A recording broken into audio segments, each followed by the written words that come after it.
Hello, everyone.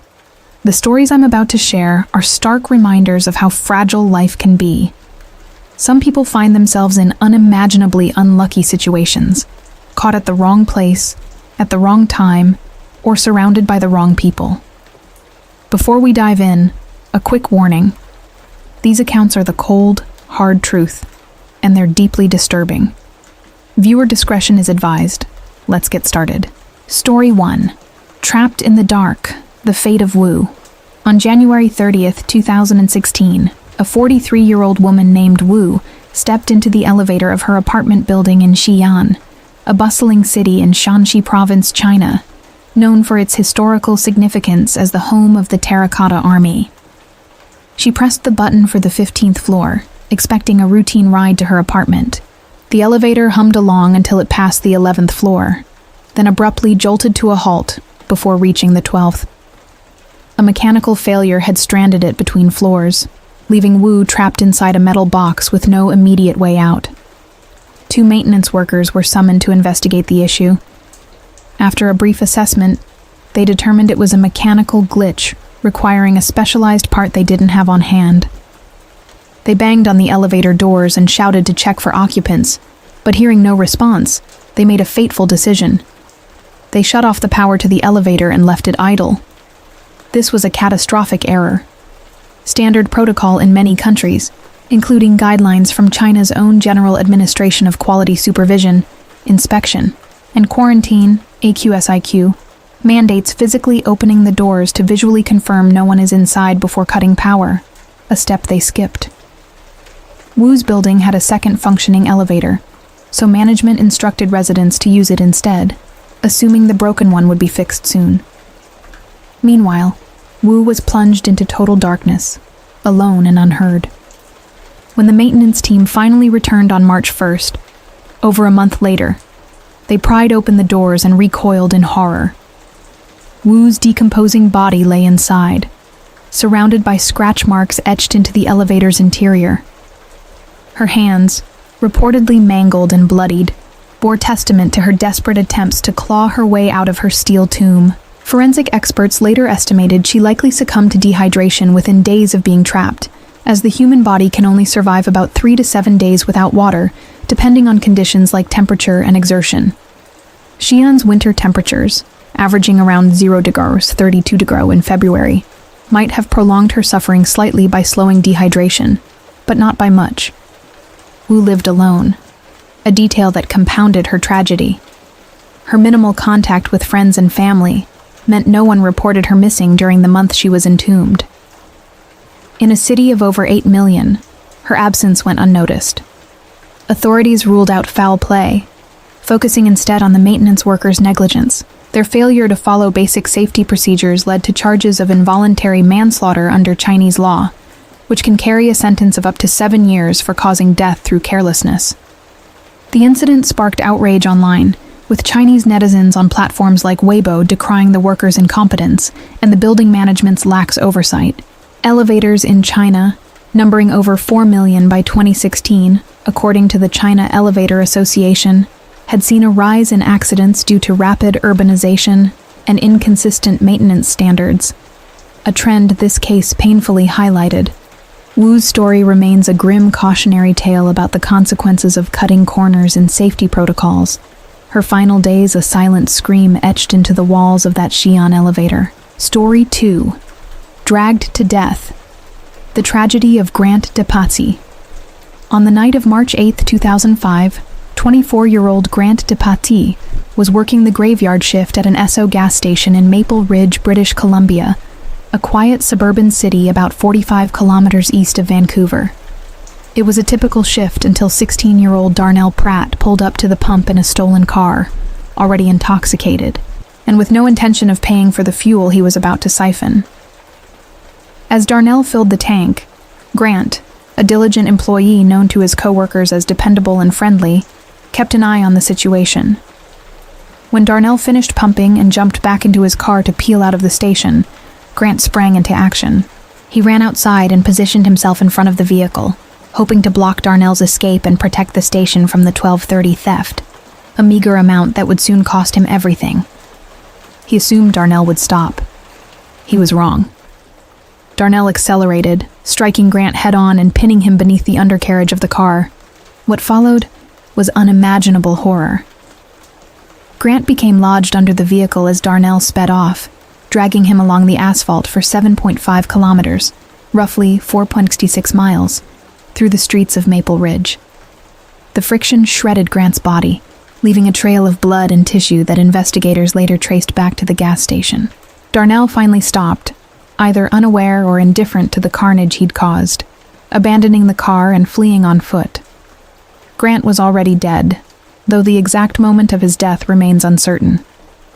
Autopsy reports couldn't pinpoint whether he died instantly from the initial impact or suffered through the agonizing drag, his body battered against the road at speeds exceeding 80 kilometers per hour, 50 mph.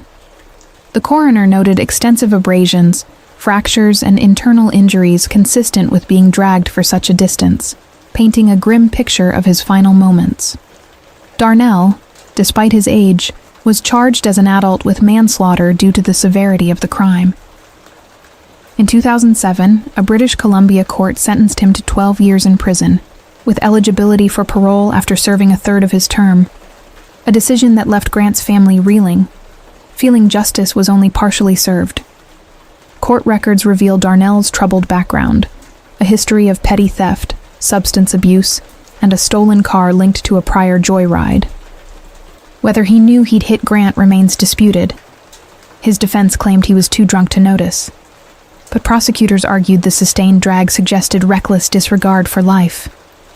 The case shocked Maple Ridge, a community unaccustomed to such brutality, and ignited a province-wide conversation about gas station safety. The public outcry was deafening.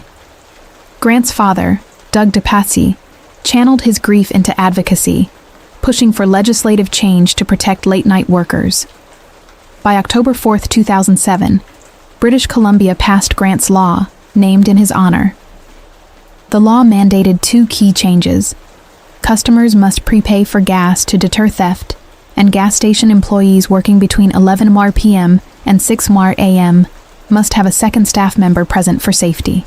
Had these rules been in place in 2005, Grant might still be alive. Statistics from WorkSafe BC show that before Grant's law, gas station dash-and-grab thefts were rampant, with over 200 incidents reported annually in the province. Post-law, those numbers plummeted. Grant's death, though senseless, spurred a legacy of safer workplaces. But for his family, his parents, Doug and Corinne, and his sister Amanda, it's a hollow victory. His memorial at the Esso station, adorned with flowers and plaques, stands as a quiet reminder of a life cut short by a thief's split-second choice. Story 3. The Scarf That Strangled. The Demise of Isadora Duncan. Isadora Duncan was born on May 26, 1877, in San Francisco, California, into a family that would soon fracture. Her parents' divorce left her mother, Dora, a piano teacher with a passion for the arts, to raise Isadora and her siblings alone. This upbringing steeped Isadora in creativity from the start. By age 6, she was teaching neighborhood kids dance-like movements in her backyard, a precocious spark of the talent that would define her life. At 10, her classes had grown so popular that she begged to ditch school entirely, teaming up with her older sister Elizabeth to teach dance full-time and earn a modest income. This marked the launch of a career that took her from San Francisco to Chicago and New York, where she performed in troupes before she set sail for Europe in 1899. There, her free-flowing, expressive style, shunning ballet's rigid corsets and point shoes for barefoot, Grecian-inspired movements, scandalized traditionalists but earned her the title Mother of Modern Dance. Critics lauded her as revolutionary. Admirers flocked to her shows across London, Paris, and Berlin. Yet, her personal life was a cascade of heartbreak that would culminate in a freakish, fatal accident. Tragedy shadowed her success. In 1913, her two young children, Deirdre and Patrick, along with their nanny, perished in Paris when their car rolled into the Seine River after the driver stepped out to crank the engine, forgetting to set the brake. The vehicle submerged, drowning all three. A loss that shattered Isadora, and fueled her later reckless abandon. In 1922, she married Russian poet Sergei Yesenin, 18 years her junior, in a union marred by his spiraling mental instability and alcoholism. Their tempestuous relationship ended when Sergei hanged himself in a Leningrad hotel in 1925, leaving Isadora to mourn yet again. By 1927, she was 50, living in Nice, France. Her fortune dwindled from lavish spending and her reputation tinged with eccentricity. On September 14th, she climbed into an Amilcar CGSS, a sleek, low-slung convertible with exposed spoked wheels, driven by a young mechanic named Benoit Falchetto. She wore a long, hand-painted silk scarf, a gift from her friend Mary Desti, its crimson and gold hues trailing dramatically behind her. Mary had urged her to wear a full cape against the evening chill, but Isadora, ever theatrical, waved off the suggestion with a laugh, saying, "Adieu, mes amis. Je vais à la gloire." Goodbye, my friends. I go to glory. Words that would prove eerily prophetic. As the car sped along the Promenade des Anglais, the scarf fluttered in the breeze, then snagged in the rear wheel's spokes. The fabric tightened with ferocious speed, yanking Isadora from the passenger seat. The force snapped her neck. Some accounts say instantly. Others suggest she was hurled onto the pavement, dying from the impact or a crushed larynx. Falchetto slammed on the brakes, but it was too late. Bystanders rushed to the scene, finding her lifeless, the scarf still tangled in the wheel like a morbid banner. An autopsy confirmed a broken neck and severe spinal injuries, ruling her death accidental but gruesome. Newspapers worldwide sensationalized the story, dance star choked by own scarf, while friends like Mary Desti grappled with guilt over the gift. Isadora's body was cremated, her ashes interred beside her children's in Père Lachaise Cemetery, Paris. Her death at 50 cut short a trailblazing career that had redefined dance, influencing choreographers like Martha Graham, and leaving a legacy preserved in archives like the Isadora Duncan Dance Foundation. The Amilcar, a rare French sports car with fewer than 900 ever made, became an unwitting instrument of fate, its open design a silent accomplice to her end. Her life, a tapestry of brilliance and sorrow, unraveled in a split second, caught by a thread she'd worn as flair. Story 4. Entombed in a Wardrobe. The Ordeal of Ronald McClagish. Ronald McClagish, a 51-year-old divorced father of two, lived alone in a modest bungalow in Cambridgeshire, England, a rural county known for its flat fenlands and quiet villages. Until 2 weeks before his tragic end, he hadn't been alone. He'd shared the home with his girlfriend, but their recent breakup left her packing her bags and him rattling around the house solo. Already nursing the wounds of a failed marriage, and now this fresh split, Ronald's luck took a darker turn one day in early February while he was tidying up. He stepped into a large walk-in wardrobe to clean it out, a space with outward opening doors that stood opposite a freestanding dresser. As he worked inside, the heavy dresser somehow toppled over, crashing against the wardrobe doors and jamming them shut. Suddenly, Ronald found himself sealed in pitch blackness, the air thick with dust and the faint must of old clothes. He pushed against the doors, but the dresser's weight, likely oak or some sturdy wood common in British homes, held firm, trapping him like a rat in a cage. Panic likely set in fast. Ronald probably yelled for help, his voice muffled by the wardrobe's walls and the bungalow's isolation. No neighbors close enough to hear. No housemate to notice his absence. Feeling around in the dark, his hands brushed a metal pipe running along the wardrobe's interior, perhaps part of an old heating system. Desperate, he yanked it loose, hoping to use it as a tool. Instead, the pipe ruptured, spewing freezing water across the confined space. Cambridgeshire's February temperatures hover around 4 degrees, 39 degrees, and the water, straight from uninsulated pipes, would have been near icy, soaking him to the bone. Now drenched and shivering, Ronald hammered the pipe against the doors and walls, leaving dents and scratches later found by police. Neighbors reportedly heard odd digging sounds emanating from his property over the next few days, a detail uncovered in a 2015 Cambridgeshire Constabulary report, but dismissed it as construction or wildlife. No one investigated. Eventually, The banging stopped, and silence fell over the bungalow as Ronald's strength gave out.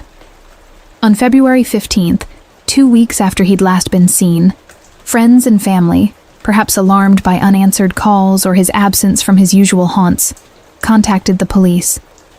2 officers arrived at the Fenland bungalow, a single-story home typical of the region's architecture, and forced their way inside. They wrestled the dresser aside, a task requiring both their strength, and opened the wardrobe to a grisly sight: Ronald's body, slumped and sodden, amid a pool of stagnant water. The coroner's inquest, detailed in local news archives like the Cambridge News, determined he'd died about a week earlier from bronchitis, an inflammation of the lungs often triggered by cold, damp conditions. Whether he'd had a lingering cough beforehand, or the wardrobe's frigid, wet hell brought it on anew is unclear. Either way, the environment turned a treatable illness into a death sentence. Hypothermia likely weakened him first. At his age and alone, his body couldn't fight the dual assault. The pipe he'd broken was a cruel irony. Meant to aid his escape, it hastened his demise. Ronald's tale, pieced together from police statements and neighbor accounts, is a stark lesson in solitude's dangers. No one heard his cries, and a simple furniture mishap became a tomb. His 2 children, now adults, were left to mourn a father lost to an absurd, preventable fate. Story 5. The Glowing Doom. The Radium Girl's Legacy. On April 10, 1917, 18-year-old Grace Fryer stepped into her new job at the United States Radium Corporation, USRC, in Orange, New Jersey, just 4 days after America entered World War I. With 2 brothers fighting overseas, Grace joined hundreds of women eager to support the war effort, and to earn a wage that catapulted them into the nation's top 5% of earners, triple the average factory pay. Their task? Painting watch faces and military dials with a luminous paint laced with radium, a newly discovered element that glowed in the dark. The job came with a perk. Workers, dubbed Ghost Girls, left the factory glowing, their clothes and skin dusted with radium particles. They'd wear fancy dresses to work, heading straight to dance halls afterward, dazzling onlookers with their eerie radiance. Some even painted their teeth with the stuff, grinning luminous smiles for fun. The technique was simple but insidious. Lip pointing. They'd wet their brushes with their lips to sharpen the tips, ingesting tiny bits of radium with each dip, hundreds of times a day. When Grace and her peers asked if it was safe, managers waved off their concerns, citing radium's supposed harmlessness in small doses. This was a lie. Marie Curie, radium's discoverer, had suffered radiation burns since 1898, and deaths from radium poisoning were documented by 1917. Yet the women got no warnings, unlike male lab workers who wore lead aprons and used tongs. Radium's allure wasn't just workplace hype. By the 1910s, it was a miracle cure in the public eye, peddled in tonics, cosmetics, butter, milk, even toothpaste, with ads claiming it added years to life. This myth stemmed from studies, often funded by radium companies like USRC, that downplayed risks for profit. The truth emerged in 1922, when Grace's friend Molly Maggia fell ill. It began with a toothache. A dentist pulled the tooth, but an oozing ulcer took its place. Another tooth went, then another, each gap filling with dark sores. Her limbs ached until she couldn't walk, and by May, her jaw, palate, and ear bones were rotting. At a dental visit, her jawbone crumbled in the dentist's fingers, so brittle it snapped like chalk. On September 12th, the infection hit her jugular vein. At 5 p.m., blood flooded her mouth, and Molly, 24, bled out, her body literally disintegrating. Doctors were stumped, listing syphilis on her death certificate to avoid scrutiny. Soon, Grace felt jaw pain and foot aches, and other dial painters followed, teeth falling, bones fracturing, cancers blooming. By 1924, an independent expert hired by USRC linked radium to the illnesses, but the company buried the findings, commissioning sham studies to deny the connection and lying to the Department of Labor. Harrison Martland, a New Jersey pathologist, blew the lid off in 1925, His tests showed radium lodged in the women's bones, emitting constant radiation that honeycombed their skeletons. Grace's spine decayed until she needed a steel brace. Others' legs shortened or snapped spontaneously. Ingesting radium was thousands of times worse than mere exposure, and once inside, it was permanent. The women glowed not just from dust, but from their own irradiated bones, a haunting discovery made in mirrors at night, too late to reverse. The radium industry fought back, discrediting Martland and stonewalling the women's pleas. Legal battles were brutal. Most lawyers shied away, citing short statutes of limitations, 2 years, when symptoms often took 5 to surface, and no laws then compensated workplace poisoning. In 1927, Grace and 4 colleagues found a lawyer, Raymond Berry, and sued USRC. USRC kept denying fault, running ads dismissing health claims and even tampering with autopsies, stealing radium-laced bones to hide evidence. The dial painters died gruesomely. Irene Law from a pelvic tumor the size of 2 footballs, others from jaw necrosis or bone cancers. Grace passed in 1933, her body a wreck. Catherine Donahue took up the fight in Illinois, battling a grapefruit-sized hip tumor and toothless jaw. Against medical advice, she testified from her deathbed in 1938, winning a landmark case against Radium Dial Company. Story 6, Dissolved in Acid, The End of Daniel Hill. In South Lyon, Michigan, a small city 32 miles northwest of Detroit, the Michigan Seamless Tube Plant stands as a key industrial player, crafting metal tubing and piping for sectors like oil, gas, and power generation. On February 9, 2019, 54-year-old Daniel Hill rose for his shift at the plant. A South Lyon resident since July 2018, he'd worked there since April 2017, recently moving from Whitmore Lake to a new home with his wife Pamela and their family. Neighbors, like Stephen Kobilars, described them as kind and reserved, thrilled by their rural retreat teeming with deer and coyotes. That Saturday, Daniel clocked in, but what unfolded remains murky. Details are scarce. The plant featured elevated walkways above massive vats holding chemicals for production, including one with a 10 to 12% sulfuric acid solution heated to 160 degree, 71 Xi. Sometime that day, co-workers spotted a man flailing at the vat's edge, struggling to climb out. They raced over, hauling him from the scalding corrosive brew, but not before suffering burns themselves from the blistering liquid. It was Daniel. They rushed him to a safety shower to rinse off the acid, and despite excruciating pain, he could still walk and speak. Paramedics arrived at 12:21 p.m., speeding him to the University of Michigan Hospital in Ann Arbor, where doctors battled for 11 hours to save him. By 11:30 p.m., Daniel was gone, his body covered in burns over 100% of its surface, every inch seared by heat and acid. The coroner ruled his death a result of chemical burns and thermal injury, though how he fell, whether a misstep, a railing failure, or a lapse in focus, and how long he was submerged remain unanswered. Reports suggest he was fully underwater at first, a technician in training near the vat's edge when disaster struck. The Michigan Occupational Safety and Health Administration, MIOSHA, investigated, slapping Michigan Seamless with $32,500 in fines by July 31, 2019, for 5 serious violations. These included inadequate training for 18 workers on hazardous energy sources, missing protective gear like chemical-resistant goggles, and no emergency showers near the acid vats, though one was accessible post-rescue. The plant, a subsidiary of Specialty Steels Works, Inc., had a spotty safety record. 7 OSHA violations since 2012 totaled $93,000 in fines, including prior incidents like a 2007 machine-related death and a 2017 fire. Daniel, nicknamed Moose by friends, left behind Pamela, daughters Ashley and Jacqueline, and grandchildren Olivia and Connor. His obituary painted him as a generous Army veteran and dog lover, his final shift a grim reminder of industrial risks. The plant's history of groundwater contamination with molybdenum and other toxins, ongoing since 2002, only deepened its troubled legacy. Daniel's death, agonizing and preventable, underscores how routine work can turn lethal when safety falters. Story 7. Toyed to death. The victims of Tilikum, orcas, or killer whales, aren't whales at all.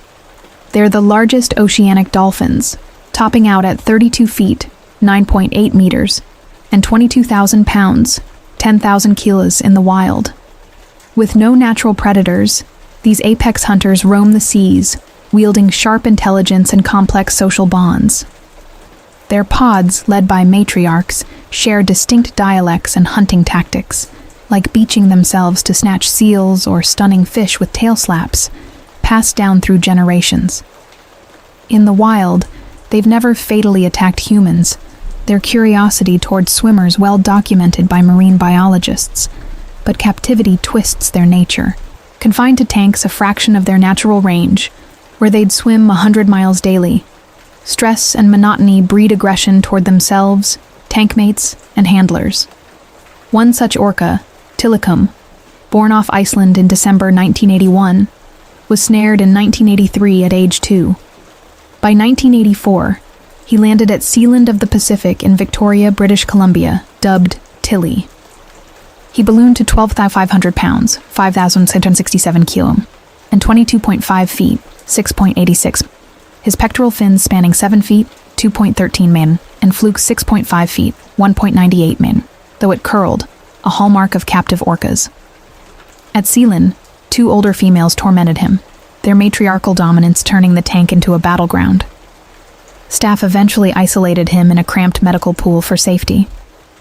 On February 20th, 1991, 21-year-old Kelty Byrne, a part-time trainer and marine biology student, was scrubbing the tank's edge when she slipped, catching the poolside with half her body submerged. As she clawed to climb out, an orca, likely Tilly, snagged her, dragging her under. To the whales, penned in a concrete box with little but toys, Kelty was a novelty. A fellow trainer hurled food to divert them, then tossed a life ring, but the orcas batted her away from it.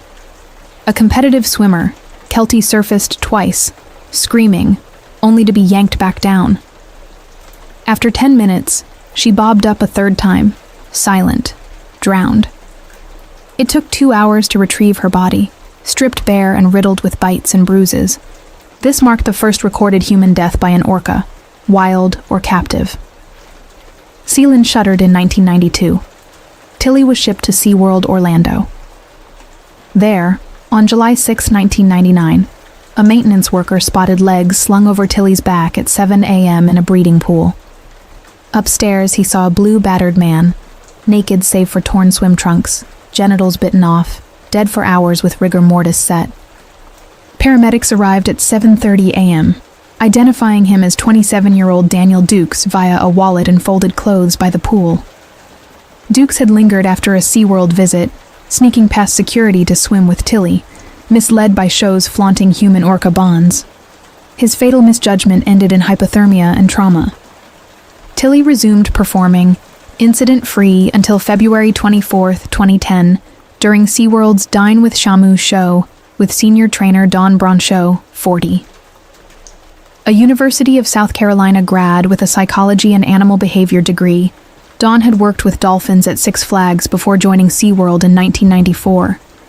A fitness buff, marathons, cycling, weightlifting, she was the park's star, often on TV touting her job's demands. That day, as guests dined poolside, Dawn rubbed Tilly's head from a shallow platform. Abruptly, he clamped her ponytail, pulling her under. A dozen onlookers watched as he thrashed her for 45 minutes, defying nets and food lures. Trainers corralled him into a medical pool, where he released her corpse, spinal cord severed, jaw and ribs fractured, elbow and knee dislocated, scalp torn off. She drowned amid blunt trauma.